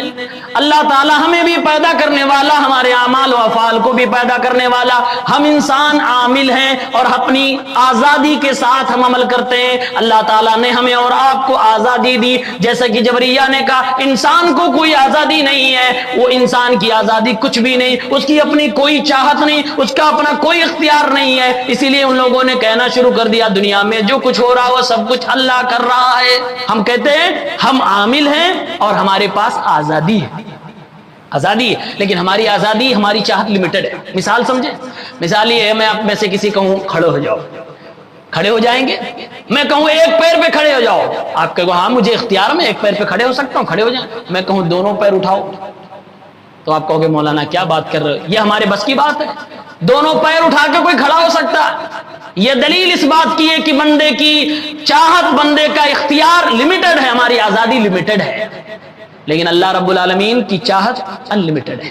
قرآن میں سورۃ التکویر میں اللہ عز و جل نے انسان کی بھی چاہت کے ثبوت دیے ہیں اور اللہ تعالیٰ نے اپنی چاہت کی بھی ثبوت دیے۔ اللہ نے فرمایا ان هو الا ذکر للعالمین لمن شاء منکم ان یستقیم۔ یہ قرآن کریم ساری دنیا کو اللہ کی یاد دلانے کے لیے بھیجی گئی کتاب ہے۔ فرمایا اللہ نے تم میں سے جو چاہے صراط مستقیم کو اختیار کر لے، یعنی کہ خود اللہ رب العالمین بیان فرما رہا ہے میرے بندو تمہاری اپنی چاہت ہے، اللہ نے چاہت دے رکھی ہے۔ فمن شاء فلیؤمن ومن شاء فلیکفر، جو چاہے ایمان قبول کر لے اور جو چاہے کفر کو اختیار کر لے۔ قرآن کریم میں اللہ نے اس طرح کی باتیں کئی جگہوں پہ کی ہیں، یہ اس بات کی دلیل ہے کہ انسانوں کی اپنی مشیت بھی، اپنی چاہت بھی ہے، بس فرق یہ ہے کہ انسان کی چاہت لمیٹڈ ہے، ایک محدود دائرے میں ہے، اور اللہ رب العالمین کی مشیت انلمیٹڈ ہے۔ اور اگر انسان کی مشیت اور چاہت اور اختیار ختم کر دیا جائے پھر قیامت کے دن جنت جہنم یہ سب کا کوئی معنی نہیں رہے گا۔ جب سب کچھ اللہ کرنے والا ہوگا، آپ یہ بتاؤ اللہ تعالیٰ سزا کس کو دے گا؟ خود کو دے گا سزا۔ جہنم میں کس کو ڈالے گا؟ عذاب قبر کس کو ہوگا؟ خود کو دے گا۔ اور اگر اللہ یہ عقیدہ مان لیا جائے تو پھر اللہ رب العالمین پھر بھی اگر بندوں کو سزائیں دے رہا ہے تو گویا کہ ظلم کر رہا، اور ہم پہلے بتا چکے اللہ ظلم کرنے والا نہیں ہے۔ معلوم یہ ہوا ہماری اپنی چاہت ہوتی ہے، ہم جب برائی کا ارادہ کرتے ہیں، برائی کرتے ہیں تو ہماری اپنی غلطی ہوتی ہے۔ اور ایک بات اور یاد رکھیے کہ جب انسان غلطی کر بیٹھے اور غلطی کرنے کے بعد یہ کہے کہ یہ میری غلطی ہے، ایسے انسان کی توبہ کا چانس زیادہ ہوتا ہے۔ جو اپنی غلطی ہی نہ مانے وہ توبہ کا دروازہ اپنے لیے بند کر لیتا ہے۔ اسی لیے علماء نے لکھا ہے ابلیس کو اس بات سے زیادہ خوشی ہوتی ہے کہ انسان بدعت کرے، کیونکہ بدعت دین کے نام پہ ہوتا ہے اور ہوتی ہے، اور ابلیس چاہتا ہے کہ یہ جب دین کے نام پہ غلط کام کرے گا یہ اس کو غلط تو نہیں مانے گا، لہذا یہ توبہ بھی نہیں کرے گا اور دیر تک گمراہی میں رہے گا۔ اور جب انسان دوسرے گناہ کرتا ہے، زناکاری کرتا ہے، چوری کرتا ہے، تو ابلیس کو یہ چیز اتنی پسند نہیں آتی ہے جتنا بدعت پسند آتی ہے، کیونکہ کوئی بھی چور اور کوئی بھی زنا کرنے والا انسان جب ہم اس سے کہتے ہیں بھائی تم غلط کر رہے ہو تو کم سے کم وہ تو ضرور کہتا کہ ہاں یار مجھ سے غلطی ہو گئی، اس کے توبہ کا چانس باقی رہتا ہے، تو غلطی کو ایکسپٹ کرنا چاہیے۔ سید الاستغفار کس کو یاد ہے؟ سید الاستغفار کا معنی آپ سمجھیے، اس میں کیا اللہ نے فرمایا؟ اللہم انت ربی لا الہ الا انت خلقتنی انا عبدک وانا علی عہدک ووعدک ما استطعت اعوذ بک من شر ما صنعت ابوء لک بنعمتک علی وابوء لک بذنبی۔ اے اللہ میں اپنے گناہ کا اعتراف کر رہا ہوں، یعنی گناہ کیا انسان اور پھر کہہ رہا ہے اللہ مجھ سے غلطی ہو گئی۔ یہ انسان کی بندگی ہے اور یہی بندگی اللہ چاہتا ہے، یہی بندگی اللہ رب العالمین چاہتا ہے۔ اگر دنیا میں کوئی یہ کہتا ہے کہ اللہ رب العالمین نے جب تقدیر میں سب کچھ لکھ رکھا ہے اور ہم سے کوئی گناہ ہو جائے، ہم سے کوئی غلطی ہو جائے تو پھر سزا ہمیں کیوں ملے گی جبکہ اللہ نے لکھ رکھا ہے؟ اگر یہی قانون دنیا میں نافذ کر دیا جائے اور جو شخص یہ بات کہہ رہا اسی سے کہا جائے میرے بھائی اگر تمہارے بچے کو نعوذ باللہ کوئی آدمی قتل کر دے اور تم اسے پکڑو اور مارنا چاہو، وہ جواب میں کہے تقدیر میں پہلے میرے لکھا تھا کہ میں تمہارے بچے کو قتل کروں گا، میری کیا غلطی ہے لہذا مجھے چھوڑ دو، مانے گا آدمی؟ دنیا میں ہی یہ قانون نہیں چلے گا، آخرت میں کیسے چلے گا؟ جو شخص یہ کہے کہ تقدیر میں لکھا لہٰذا میں نے جو بھی گناہ کیا ہے اس کی جسٹیفیکیشن دینے لگے اور اپنے آپ کو کلین چٹ دینے لگے، اپنے گناہ کے اعتراف نہ کرے، تو ایسے انسان کے اوپر جب باری آئے گی تو پھنستا چلا جائے گا۔ اس کے گھر کے ساتھ غلط ہوگا، اس کو کوئی 2 تھپڑ مار دے اور اس کے بعد کہ کیوں مارا، کہا بھائی میری تقدیر میں لکھا تھا کہ میں تجھے 2 تھپڑ ماروں گا اس لیے مار دیا، میری کیا غلطی ہے، وہ نہیں مانے گا۔ دراصل جب ہم قرآن کریم کا مطالعہ کرتے ہیں تو قرآن کریم میں ہمیں ملتا ہے مشرکین مکہ نے یہی دلیل دی تھی اللہ کے نبی کے سامنے، اور انہوں نے کہا تھا لو شاء اللہ ما اشرکنا ولا آباؤنا، اے محمد تم ہم لوگوں کو مشرک کہتے ہو، ہمیں مشرک کہنا بند کرو، اگر اللہ چاہتا تو ہم شرک نہ کرتے، یعنی اللہ نے ہم سے شرک کروایا ہے اس لیے ہم شرک کیے ہیں، اگر اللہ چاہتا تو ہمارے باپ دادا شرک نہ کرتے، یعنی ان لوگوں نے اپنے گناہ کو جسٹیفیکیشن دینے کے لیے اللہ رب العالمین کی تقدیر کو دلیل بنانا شروع کر دیا اور اپنے آپ کو گناہ سے بری کرنا شروع کر دیا، نعوذ باللہ اللہ کی لکھی گئی تقدیر کے اوپر الزام ڈالنا شروع کر دیا۔ میرے بھائیوں، یہ انسان اس طرح کا عقیدہ اگر کوئی انسان رکھتا ہے تو مشرکین کا، کفار کا عقیدہ ہے۔ اس لیے ہمیں کیا سکھایا گیا ہے؟ سورہ فاتحہ سب کو یاد ہوگی، میں قرآن کی مشکل آیتوں اور دور کی آیتوں کو چھوڑ کر میں آسان آیتوں سے استدلال اس لیے کر رہا ہوں کہ مسلمان آسانی سے سمجھے۔ سورہ فاتحہ سب کو یاد ہے، سورہ فاتحہ میں ہم کو کیا سکھایا گیا؟ تقدیر کی بات کیا ہے؟ جو کچھ ہو رہا ہے سب اللہ کی مرضی سے ہو رہا ہے، اچھی چیز ہو بری چیز ہو سب، اگر آپ بیمار ہو رہے ہیں وہ بھی اللہ کی طرف سے ہے، اگر آپ کو شفا مل رہی ہے وہ بھی اللہ کی طرف سے۔ لیکن ادب کیا ہے؟ ہمیں سکھایا کیا گیا؟ ہمیں سکھایا گیا ہے کہ جب آپ کو نعمت ملے تو کہو ھذا من فضل ربی، یہ میرے رب کی طرف ہے اور طرف سے، یہ میرے رب کی طرف سے، اور اگر آپ کے ساتھ کچھ برا ہو جائے تو آپ کو ھذا من عندی، یہ میری اپنی کسی کوتاہی کا نتیجہ ہے۔ اللہ نے قرآن میں سکھایا، جب ہم کہتے ہیں اہدنا الصراط المستقیم، اے اللہ میں صراط مستقیم پہ چلا، صراط الذین انعمت علیہم، ان لوگوں کا راستہ اے اللہ ہمیں دکھا دے جن لوگوں پر تو نے انعام برسائے، انعمت علیہم یعنی انعام برسانے کا کام ہم اللہ رب العالمین کی طرف منسوب کر رہے ہیں اور اللہ سے کہہ رہے ہیں اے اللہ جن پر تو نے انعام برسایا ہے اے میرے پروردگار انہی لوگوں کا راستہ دکھا دے۔ لیکن جب ہم گمراہی کا ذکر سن رہے ہیں تو اللہ رب العالمین فرماتا غیر المغضوب علیہم ولا الضالین، اے اللہ ان کا راستہ نہیں جن پر تیرا غضب نازل ہوا، جن پر اے اللہ رب العالمین گمراہی کا ٹھپا لگا، ان کا راستہ نہیں۔ آپ ذرا غور کرو، ایک طرف اللہ سے کہا جا رہا اے اللہ جن پر تو نے انعام کیا وہ راستہ دکھا دے، دوسری طرف کہا جا رہا اے اللہ ان کا راستہ نہیں جن کے اوپر تیرا غضب نازل ہوا یا جو لوگ گمراہ ہو گئے۔ یہ نہیں کہا جا رہا ہے اے اللہ جنہیں تو نے گمراہ کر دیا، اے اللہ جن کے اوپر تو نے اپنا غضب نازل کر دیا۔ دونوں میں فرق ہے، فرق سمجھ رہے؟ اے اللہ جن کو تو نے گمراہ کر دیا، اے اللہ جن کے اوپر تو نے اپنا غصہ نازل کر دیا، یہ بات، اور دوسری بات اے اللہ جن پر تیرا غصہ نازل ہوا، اے اللہ جو گمراہ ہو گئے ان کا راستہ ہمیں نہ دکھا۔ دونوں میں فرق ہے۔ کیا فرق ہے؟ ایک میں ہم برائی کو اللہ سے جوڑ رہے ہیں، ایک میں اللہ سے نہیں جوڑ رہے ہیں۔ ہمیں یہی سکھایا گیا، ابراہیم علیہ السلام نے، امام التوحید نے سکھایا تھا۔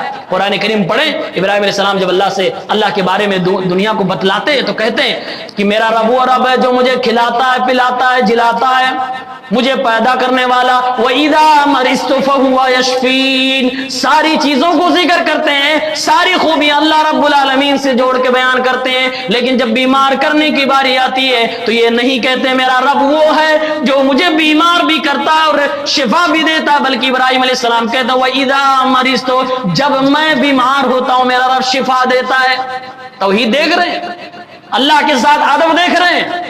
ابراہیم علیہ السلام یہ بھی کہہ سکتے ہیں جب میرا رب مجھے بیمار کرتا ہے تو وہی اللہ شفا بھی دیتا ہے، لیکن اس میں ادب نہیں ہے کہ بیماری کو اللہ کی طرف جوڑا جائے اور کہا جائے اللہ تو بیمار کر رہا ہے، اللہ رب العالمین تو مجھ سے زنا کروا رہا ہے، اللہ تعالیٰ تو مجھ سے بدکاری کروا رہا ہے، مجھ سے بدعت کروا رہا ہے۔ یہ ادب نہیں ہے۔ عقیدہ آپ کا یہ ہونا چاہیے کہ سب کچھ اللہ کی جانب سے ہو رہا ہے اور سب کچھ مقدر میں لکھا ہوا ہے، لیکن برائیوں کو اللہ کی طرف جوڑو گے نہیں۔ یہ ہمیں ادب سکھایا گیا ہے۔ اور جب آپ کے ساتھ کوئی انہونی ہو جائے، مصیبت ہو جائے، ایگزام دینے گئے فیل ہو گئے، وقت ہے کہ بند کریں، آپ کے ساتھ کوئی انہونی ہو جائے، میرے نوجوان ساتھی ذرا غور سے سنیں، آپ نے محنت سے NET, J R F, U P S C, I A S, I P S, کیا کیا آپ تیاری کر رہے ہیں، 2 سال 3 سال آپ لگا رہے ہیں اور آپ فیل ہو گئے، تو اب کیا کریں گے؟ جن نوجوانوں کا تقدیر پہ ایمان مکمل مضبوط نہیں ہوتا ہے وہ رونا دھونا شروع کر دیتے ہیں، یا تو پھر پڑھائی کی لائن سے ہمیشہ کے لیے توبہ کر لیتے ہیں اور پھر اپنی زندگی اپنے برباد کر لیتے ہیں اپنے ہاتھوں سے۔ اور کچھ نوجوان تو ایسے بھی ہوتے ہیں جو گھر چھوڑ کر بھاگ جاتے ہیں، کچھ نوجوان ایسے ہوتے ہیں جو اپنے دماغ کا آپا کھو بیٹھتے ہیں، کچھ نوجوان ایسے ہوتے ہیں جو اور آگے بڑھ کے نعوذ باللہ سوسائڈ کر جاتے ہیں۔ میرے نوجوان ساتھیوں، میرے نبی نے اس طرح کے غم کا حل پہلے ہی بتا دیا تھا۔ آپ نے ارشاد فرمایا تھا احرص علی ما ينفعک۔ اللہ کے نبی فرماتے ہیں جب دنیا میں کوئی بھی کام کرنے کے لیے جاؤ، کسی بھی ایگزام کو کریک کرنا اس کے لیے تیاری کر رہے ہو، دنیا میں کوئی بھی بزنس کرنا چاہو، دنیا میں کوئی بھی نیک کام کرنا چاہو، دنیا جہان کا کوئی بھی منصوبہ آپ کے سامنے آ جائے، کسی بھی ٹارگٹ کو اچیو کرنا چاہو، میرے نبی تعلیم دے رہے احرص علی ما ينفعک، اگر وہ تمہارے لیے نفع بخش ہے، اگر وہ تمہارے لیے فائدہ مند ہے، اس کے حریص بن جاؤ، جی توڑ اس کے لیے محنت کرنا شروع کر دو، ولا تعجز، سستی نہ کرنا۔ اور اللہ کے نبی آگے ارشاد فرما رہے پوری محنت کرو، سستی نہ کرنا، واستعن باللہ، کبھی بھی اپنے بازوؤں پہ گھمنڈ نہ کرنا، کبھی بھی اپنی قابلیت پہ گھمنڈ نہ کرنا، کبھی بھی اپنے ٹیلنٹ پہ، اپنے ایکسپیرینس پہ گھمنڈ نہ کرنا، اور کبھی بھی اپنے آپ پہ بھروسہ نہ کرنا کہ سب کچھ تو میں ہی ہوں، اللہ کی مدد کے بغیر میں یہ سب کچھ کر لے جاؤں گا۔ اللہ کے نبی بیان فرماتے ہیں واستعن باللہ، اللہ سے مدد طلب کرتے رہنا۔ اور کیسے اللہ سے مدد طلب کرو گے؟ یا ایھا الذین آمنوا استعینوا بالصبر والصلاۃ، اے ایمان والو نماز پڑھتے رہنا، نماز کے ذریعے سے، روزے کے ذریعے سے، صبر کے ذریعے سے اللہ سے مدد طلب کرو۔ پڑھنے میں مشکل ہوتی ہے، بڑی پریشانیاں ہوتی ہیں، اور رہنے کا بہترین انتظام نہیں، کھانے کا مکمل انتظام نہیں، ان ساری چیزوں پہ صبر کرتے ہوئے نماز روزے کی پابندی کے ساتھ پڑھائی کرو، اللہ رب العالمین ضرور تمہیں کامیاب فرمائے گا۔ میرے نبی فرماتے ہیں ان تمام چیزوں کے باوجود پوری محنت تم نے کر دی ہے، پوری ایمانداری سے، لگن سے تم نے محنت کی ہے، اللہ پر بھروسے کے ساتھ کی ہے، نماز روزے کی پابندی کے ساتھ کی ہے،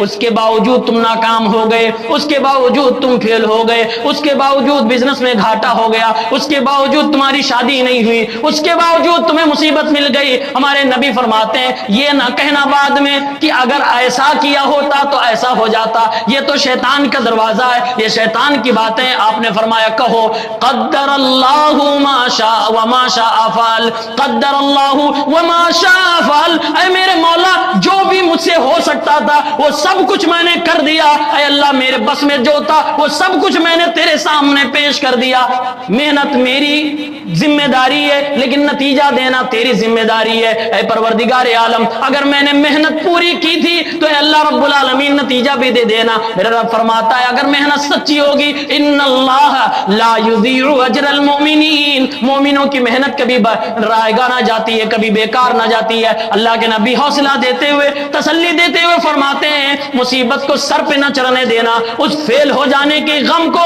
اپنے دل پہ سوار نہ ہونے دینا، بی پی کو ہائی لو نہ ہونے دینا، سوسائڈ کے بارے میں سوچنا بھی نہیں، اپنی زبان سے تقدیر کے ایمان کا ایک جملہ کہنا قدر اللہ وما شاء فعل، اللہ نے میری تقدیر میں یہی لکھا ہے اور مجھے وہ چیز قبول ہے کیونکہ میں مسلمان ہوں، تقدیر اچھی بھی تب بھی آمنا وصدقنا، تقدیر بری ہے تب بھی آمنا وصدقنا، اللہ کو جو بہتر لگا اس اللہ نے مجھے میرے لیے کیا ہے۔ شاید میں اگر اس عہدے پہ آ جاتا تو بہت بڑا کرمنل بن جاتا، شاید میں ڈاکٹر بن جاتا تو میں حرام کاری زیادہ کرتا، شاید میں IPS بن جاتا تو میں نہ جانے کتنے لوگوں پہ ظلم کرتا، شاید میں IAS بن جاتا تو نہ جانے میں کیا کیا جرم کرتا۔ اس طرح کی باتیں سوچ کر اپنے آپ کو تسلی دی جا سکتی ہے، اپنا غم دور کیا جا سکتا ہے، اور یہ ساری چیزیں تقدیر پر ایمان کے باوجود ہی ممکن ہے ورنہ نہیں۔ میں نے شروع میں بتایا دنیا میں سب سے بڑا غم کیا ہے، سب سے بڑی بیماری کیا ہے؟ غم کی بیماری ہے، اسٹریس، دباؤ، بی پی، شوگر، یہ جس سے انسان تناؤ میں آتا ہے، اور اس کا واحد حل، سب سے بہترین دوا فری میں اگر کوئی چیز ہے تو ایمان بالقدر، تقدیر پر ایمان ہے۔ ایک آخری حدیث سنا کے اپنی بات ختم کرتا ہوں۔ صحیح بخاری کتاب التفسیر میں 4949 نمبر پر ایک روایت ہے، اور یہ صحیح مسلم کے اندر کتاب القدر وغیرہ میں بھی ہے۔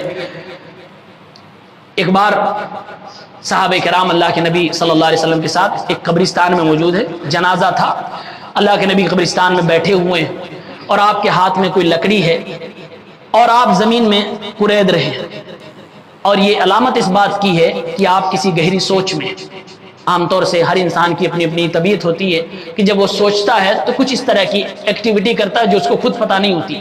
جیسے ہم میں سے کچھ لوگ داڑھی والے تو عام طور سے داڑھی یوں کرتے رہتے ہیں, مونچھ والے مونچھ کرتے رہتے ہیں, کچھ لوگ ایسے بال کھجلاتے رہتے ہیں, اپنی الگ الگ طبیعت ہوتی ہے. میرے نبی زمین میں لکڑی سے کورد رہتے تھے, اور اللہ کے نبی تھوڑی دیر کے بعد گویا ہوئے. آپ نے صحابہ کو مخاطب فرمایا اور آپ نے فرمایا, اے میرے صحابہ کرام, تم میں سے جو بھی شخص یہاں موجود ہے, جس کی بھی سانسیں چل رہی ہے, سن لو,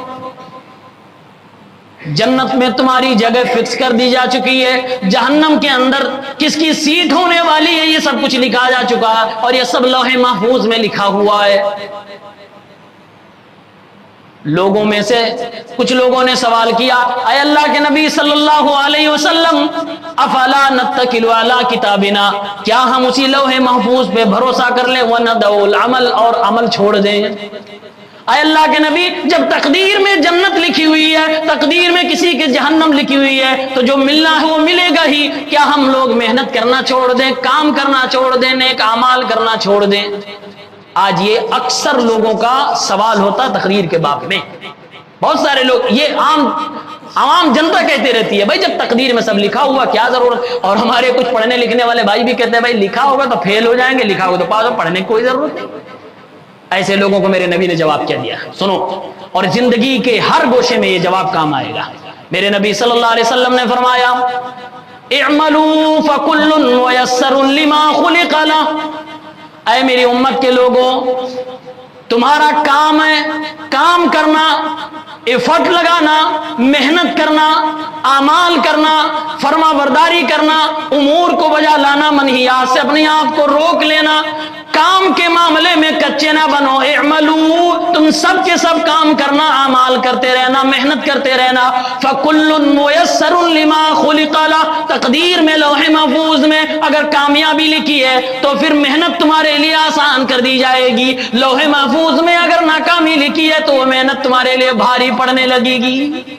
آسان کر دیا جاتا ہے جس کے لیے آپ بنائے گئے ہو. جس کو ہم اور آپ موٹیویشنل لوگ کیا کہتے ہیں, جنون چاہیے. جانتے ہو جنون کیا ہے؟ یہ ان کی اپنی لینگویج ہے, لیکن رب کعبہ کی قسم ہے, تقدیر پر ایمان سے بڑا کوئی دنیا میں موٹیویشن نہیں ہے. میں ایک عالم کی حیثیت سے بڑی ذمہ داری سے بات کہہ رہا ہوں, اگر تقدیر پر ایمان ہو, اس سے بڑا موٹیویشن اس روئے زمین پر کوئی ہے ہی نہیں. اور تقدیر کے باب کو جو نوجوانوں کو سمجھا لے جائے, اس سے بڑا کوئی موٹیویشنل نہیں ہے. زبردست چیز ہے. ہمارے نبی نے فرمایا, کام کرو, کام کرنا ہمارا کام ہے. بھائی جن لوگوں کا یہ اعتراض ہوتا ہے کہ تقدیر میں جو لکھا ہو تو ملے گا ہی, ہمیں کرنے کی ضرورت ہے, کس کو معلوم ہے کہ تقدیر میں کیا لکھا؟ اگر یہ بات تمہیں پہلے سے معلوم ہو کہ میری تقدیر میں یہ لکھا ہے تو پھر میں نے محنت کرنے کی ضرورت کیا ہے, تو بھی آپ کی بات صحیح ہے. لیکن یہ بات تو کسی کو معلوم بھی نہیں, سوائے اللہ کے لوح محفوظ میں کیا ہے فرشتوں کو بھی نہیں معلوم ہے. بھائی نبیوں کو بھی نہیں معلوم, ہمیں اور آپ کو کیا معلوم ہوگا؟ جو فرشتے تقدیر لکھتے ہیں ان کو بھی نہیں معلوم ہے. علماء نے لکھا ہے, فرشتوں کے ہاتھ میں جو تقدیر والی لسٹ ہوتی ہے وہ لوح محفوظ والی نہیں ہوتی ہے. لوح محفوظ ٹوٹلی رب کے کنٹرول میں ہے, اللہ کے علاوہ کوئی نہیں جانتا ہے. اللہ وہاں سے ان کو کاپی کرواتا ہے, پھر یہ اپنے سالانہ رجسٹر ان کے پاس آتے ہیں, پھر مہینے والا رجسٹر آتا ہے, اور اس کے بعد وہ لیلۃ القدر میں سال بھر کا لکھ دیا جاتا ہے, جمعرات و سوموار, اس طرح کی دیگر جو حدیث ملتی ہے وہاں سے یہ کاپی ہوتی ہے. لیکن اوریجنل جو لوح محفوظ کا ہے وہ اللہ کے علاوہ کسی کو نہیں معلوم. یعنی رزلٹ میں یہ بندہ کہاں تک جائے گا اللہ کے علاوہ کوئی نہیں, کسی کو نہیں معلوم ہے. جیسے اللہ کے نبی کی حدیث ہے کہ دعا کرنے سے تقدیر بدل جاتی ہے.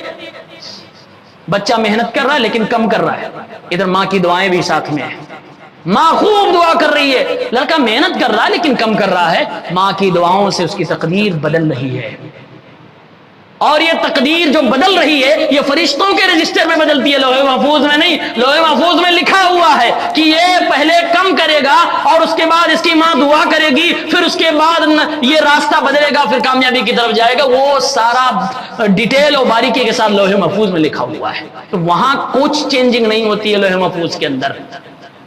میرے نبی نے کیا تعلیم دی؟ کام کرنا تمہارا کام ہے, تمہارے لیے آسان ہو جائے گا وہ کام جس کے لیے تم بنائے گئے ہو۔ اور قرآن کریم کی ایک سورہ لیل کی آیت آپ صلی اللہ علیہ وسلم نے پڑھی، فَأَمَّا مَنْ أَعْطَى وَاتَّقَى وَصَدَّقَ بِالْحُسْنَى فَسَنُيَسِّرُهُ لِلْيُسْرَى، جس کو اللہ تعالیٰ ہدایت دینا چاہتا ہے اسلام کی، اس کے لیے اسلام کو آسان کر دیا جاتا ہے، اس کو اسلام کی باتیں سمجھ میں آنے لگتی ہیں۔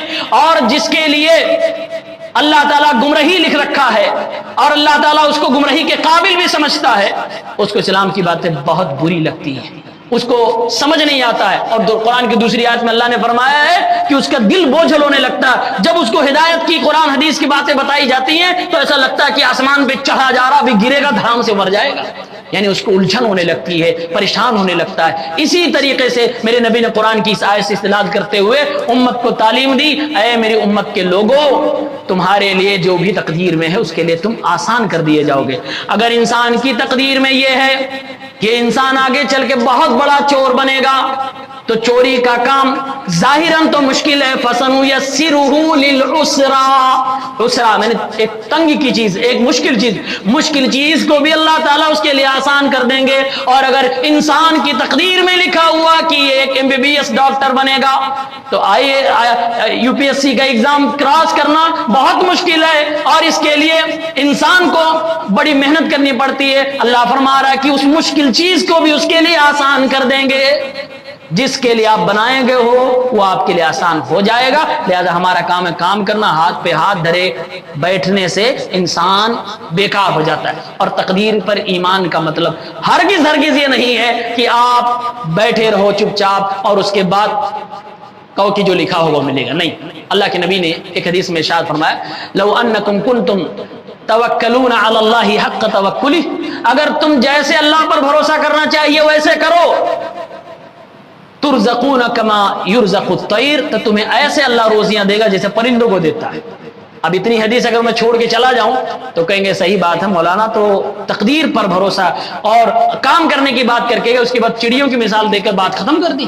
چڑیوں کو دولہ فری میں کھلاتا ہے، وہ کون سے محنت کر رہے ہیں، کون سی دکان کھول رہے ہیں؟ نہیں، میرے نبی نے آگے فرمایا تغدو خماسا وتروح بطانا، یہ چھوٹی چھوٹی چڑیاں کمزور پروں کے ساتھ روزانہ صبح اپنے گھونسلے سے نکل کر روزی کی تلاش میں نکلتی ہیں، دن بھر محنت کرتی ہیں، پھر شام کو واپس آتی ہیں۔ میرے نبی نے چڑیوں کی مثال دے کے فرمائی، یہ چڑیاں صبح نکلتی ہیں روزی کی تلاش میں اور خوب محنت کر کے روزی روٹی کا انتظام کرتی ہیں، اس کے بعد واپس آتی ہیں، شام کو پیٹ بھر کے آتی ہیں۔ اللہ کے نبی نے بیان فرمایا، اگر تم لوگ اللہ پر جس طرح سے بھروسہ ہونا چاہیے، اللہ کی ذات پر بھروسہ کرو، صبح کی نماز پڑھو، ناشتہ کرو، اپنی دکان کے دروازے جا کر کھول دو، ٹائم دینا شروع کر دو، روزی دینے والا اللہ تعالیٰ ہے، اللہ گراہک کو تمہاری دکان پہ لے کے آئے گا۔ نماز کا وقت ہو جائے تو دکان بند کر کے نماز پڑھنے کے لیے آیا کرو، اللہ تعالیٰ گراہک کا انتظام کرے گا۔ یہ سوچ لیتے 15 منٹ میں پتہ نہیں کون آ جائے یار، واپس چلا جائے، گھاٹا ہو جائے، نہ، روزی دینے والا وہ رب ہے۔ اگر مسلمانوں کی یہ حرکت ہے نا کہ نماز کے لیے بھی دکان نہیں بند کر پا رہے اور یہ سوچ رہے ہیں پتہ نہیں کون سا کسٹمر آ جائے، رب کعبہ کی قسم ہے، میرا اپنا ماننا ہے کہ وہ روزی کا مالک خود کو اور اپنی محنت کو سمجھ لیا ہے، اللہ کو نہیں سمجھ رہا ہے۔ جو رب روزی دینے والا وہ رب آواز دے رہا ہے کہ آؤ میری مسجد میں میرے لیے نماز پڑھنے کے لیے، اور آپ کہہ رہو نہیں جاؤں گا، نہیں کوئی کسٹمر آئے گا۔ وہ رب آپ کے دکان کو ویسے بھی کسٹمر نہیں لائے گا پوری نماز کے ٹائم پہ، کیا کر لو گے آپ؟ اور بہت سارے کسٹمر آ کے واپس چلے جائیں گے، آپ سے محنت کروا کے کپڑے نکلوا کے 50 جوڑی دیکھ کے چلے جائیں، 1 روپیہ کوڑی آپ کی آمدنی نہیں ہوگی۔ اور اگر ہو بھی گئی، چوری ہو گئی، بےمانی ہو گئی، کسی بڑے کاروباری جہاں سے آپ لیتے اس نے گھپلا کر دیا، 1 2 لاکھ کا گھاٹا، کیا کر لو گے؟ اس لیے اللہ رب العالمین نے جیسے بتایا ہے ویسے کرو، اللہ کا جو حق ہے وہ حق دیا جائے، اللہ پر جس طرح سے ایمان لانا چاہیے اسی طرح سے ایمان لایا جائے، اور تقدیر کے باب میں ہمیشہ مضبوط بننے کی کوشش کریے، جس طرح سے اللہ کی ذات پر ایمان رکھنا، تقدیر پر جیسے ایمان لانا چاہیے ویسے ایمان لائیں۔ اور یہ چاروں مراتب کہ اللہ تعالیٰ کو ہر چیز کا علم ہے، اللہ نے سب کچھ پہلے سے لکھ رکھا ہے، اللہ رب العالمین کی مرضی کے بغیر دنیا میں ایک پتا بھی نہیں ہلتا ہے، اور انسانوں کی بھی مرضی ہے لیکن لمیٹڈ ہے، اسی انسان کی آزادی کی بنیاد پر انسان کو سزا یا اس کو ثواب دیا جائے گا، اور چوتھا مرتبہ یہ ہے کہ اللہ تعالیٰ سب کچھ پیدا کرنے والا ہے، ہمارے اعمال و افعال کو بھی پیدا کرنے والا ہے، لہٰذا ہم اور آپ کو تقدیر کے ان چاروں مراتب کو یاد رکھنا چاہیے، اور تقدیر کے تعلق سے ہمیشہ اپنے علماء سے رابطے میں رہنا چاہیے۔ جب بھی آپ کو غمی خوشی ہو تو عام طور سے تقدیر کی چیزیں یہاں پر زیادہ کام آتی ہیں، علماء سے رابطے میں رہیں، سکون ملے گا، اور اللہ رب العالمین نے جو عقیدہ ہمیں اور آپ کو دیا ہے یہ مضبوط ہمیں بناتا ہے، یہ ہمیں خوش رکھتا ہے، ہمیں حسد کینہ کبٹ اور بغض و عناد سے محفوظ رکھتا ہے۔ اگر انسان کو تقدیر پہ بھروسہ ہو کہ اللہ تعالیٰ نے ہمیں غریب بنایا تو میں غریب ہی رہوں گا، میں محنت کر رہا ہوں لیکن اللہ تعالیٰ جیسے فلاں کو کروڑ پتی بنایا ویسے مجھے نہیں بنایا، میری اپنی محنت ہے، اللہ کی کچھ حکمت ہوگی، اس کو بھروسہ رہے گا، اس کو سکون رہے گا، اور اطمینان سے وہ زندگی گزار رہا ہوگا۔ اور دنیا میں سب سے بڑی نعمت اگر ہے تو سکون، سب سے بڑی چیز اگر کچھ ہے تو اطمینان، اسی کے لیے پوری دنیا کے لوگ مر رہے ہیں۔ میں آخری بات بتا رہا ہوں، ایک نوجوان سے میری بات ہوئی، بیچارہ یہ MBBS کی ایگزام کی تیاری کر رہا تھا، پریشان تھا، کہہ رہا تھا مجھ سے نہیں ہوگا نہیں ہوگا، اور اسی کو لے کر پریشان تھا، بہت پریشان تھا۔ میں نے پوچھا کیوں کرنا چاہتے ہو MBBS؟ تو کہہ رہا کہ میں چاہ رہا ہوں کہ MBBS بن جاؤں، بڑا آدمی بنوں۔ ہم نے کہا پھر بڑا آدمی بن کے کیا کرو گے؟ کہا پیسہ بہت آئے گا۔ ہم نے کہا پھر کیا کرو گے؟ کہا میں چاہ رہا ہوں کہ دنیا میں جن لوگوں نے بھی ہمارے ساتھ بھلا کیا، ہمارے ابا کے ساتھ بھلا کیا، سب کے ساتھ میں بھی بھلا کروں۔ ہم نے کہا بھلائی کیسے کرو گے؟ کہا پیسہ خرچ کر کے ان کے لیے مدد کروں گا۔ میں نے کہا اس سے تمہیں کیا ملے گا؟ دوسروں کے ساتھ بھلائی کرو گے تو کیا ملے گا؟ تو کہہ رہا کہ خوشی ملے گی، لوگوں کے احسان کا بدلہ ہو جائے گا۔ میں نے کہا اس کا مطلب آپ کو خوشی چاہیے، اتنا سب گھوم کے لاسٹ میں آپ کہاں آئے ہو؟ آپ کو سکون چاہیے، خوشی چاہیے، تو وہ خوشی کا کام بھائی آپ بغیر پیسے کے بھی کر سکتے ہو۔ دوسروں کی مدد کرنا آج سے شروع کر دو، اور دنیا میں کوئی ایسا سسٹم نہیں۔ ہاں میں مانتا ہوں اکثر جگہوں پہ پیسے کی ضرورت پڑتی ہے دوسروں کو آرام دینے کے لیے، مدد کرنے کے لیے، لیکن بہت ساری ایسی جگہ ہیں جہاں پر آپ کو پیسے کی ضرورت نہیں پڑتی ہے، آپ مدد کر سکتے ہو، آپ اپنا وقت دے سکتے ہو، آپ صحیح مشورہ دے سکتے ہو، آپ اس کے خوشی اور غمی کے موقع پر کندھا سے کندھا دے سکتے ہو، اس کا ساتھ دے سکتے ہو، اس طرح سے بھی آپ لوگوں کی مدد کر سکتے ہو۔ تو اتنا اپنے آپ کو کیوں ہلکان میں کرنا، کیوں پریشان کرنا کہ ہم ایسے جائیں گے پھر یہاں سے گھوم کے آئیں گے پھر لاسٹ میں ہمیں وہی لینا۔ تو خوشی اگر فری میں مل رہی ہے تو اس کو اپناؤ، اور جو زندگی ہے اس پہ خوش ہو جاؤ۔ میرے نبی نے فرمایا وَارْضَ بِمَا قَسَمَ اللَّهُ لَكَ تَكُنْ أَغْنَى النَّاسِ۔ میرے نوجوان ساتھیو، یہ جملہ یاد کرنا میرے رسول کا جملہ ہے، یہ جملہ ضائع نہ ہونے پائے، اور یہ زندگی کے ہر موڑ میں میں کہتا ہوں کسی کاغذ پہ لکھ کے اپنے ریڈنگ روم میں اس کو لگا کے رکھنا۔ اللہ کے نبی نے فرمایا وَارْضَ بِمَا قَسَمَ اللَّهُ لَكَ تَكُنْ أَغْنَى النَّاسِ۔ دنیا میں ہر شخص کروڑ پتی، ارب پتی، کھرب پتی بننا چاہتا ہے، اور اس کے بننے کے بعد اگلی چاہت ہوتی ہے کہ اس کو سکون مل جائے۔ میرے نبی فرما رہے ہیں جو اللہ نے تیری محنت کے بعد حلال طریقے سے تجھے دے رکھا ہے اس پہ راضی ہو جا، خوش ہو جا، تو دنیا کا سب سے مالدار انسان اپنے آپ کو سمجھے گا، تجھے سب سے زیادہ سکون ملے گا، تو سب سے زیادہ بے نیاز ہوگا، اور تجھے دل میں غنا محسوس ہوگی۔ تکن اغنى الناس، سب سے زیادہ مالدار ہوگا۔ شرط کیا ہے؟ جو تیرے پاس کرنٹ میں ہے اس کا تو مزہ لے، بس حلال طریقے سے، حلال طریقے سے ہونا چاہیے۔ جب تک انسان کو چاہت مزید کی ہوتی ہے وہ محتاج ہے، وہ مالدار نہیں ہے۔ جب انسان جب تک یہ سوچتا ہے کہ اور مل جائے اور مل جائے، وہ غریب ہے چاہے کھرب پتی ہو، وہ محتاج ہے چاہے کھرب پتی ہو، اور جس دن اس کو یہ ہو گیا کہ آج یہ ہے بس اتنا ہے، مزہ ہے، آگے ملا تو ٹھیک، نہیں تو کوئی بات نہیں، وہ سب سے مالدار انسان ہے، وہ سب سے خوشحال انسان ہے، اور سکون سے اپنی زندگی کاٹنے والا ہے۔ اللہ رب العالمین سے دعا ہے رب العالمین ہم سب کو ایمان کے اعتبار سے مضبوط بنائے، خاص طور سے تقدیر کے باب میں ہمارے ایمان کو مضبوط فرما دے۔ اللہ رب العالمین جو کچھ ہم نے قرآن و سنت کی روشنی میں ٹوٹے پھوٹے جملے میں عرض کیا ہے اپنی بارگاہ میں قبول فرما، ہم سب کے لیے ہدایت کا سچ چشمہ بنا دے، اور پروردگار عالم ہم سب کو زیادہ سے زیادہ اللہ کے لیے کام کرنے کی توفیق عنایت فرما۔ اللہ عز و جل ہماری نیکیوں کو قبول فرما لے، پروردگار ہمارے لیے آسانیاں پیدا فرما دے، ہمارے مقدر میں جنت کو لکھ دے، اور اس جنتی کاموں کو اور اعمال کو ہمارے لیے آسان فرما دے۔